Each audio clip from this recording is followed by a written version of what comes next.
So nandito na ako sa OK guys. So bago nga pala ako mamili is pupunta muna ako sa Daiso. Let's go to the Daiso. So muna tayo ng escalator. So ito yung Ijon.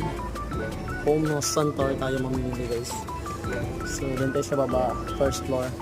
Pero bago tayo pumunta sa mamimili, punta muna tayo ng Daiso. So sa mga hindi nakakalam guys, yung Daiso pala dito sa Japanese, lahat ng binibenta nila is Yakuyen.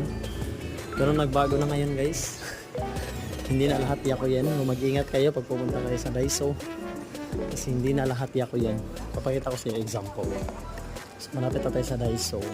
So na guys, Daiso na tayo guys. So sa mga hindi nakakalam para no, ang Daiso dati is halos lahat sila Yakuyen. Way back 2016, 2015 yung pumunta ko dito sa Japan. Yan ang Daiso guys. Pero ngayon guys, nagbago na sa Daiso. So hindi na lahat Yakuyen. Tulad nito.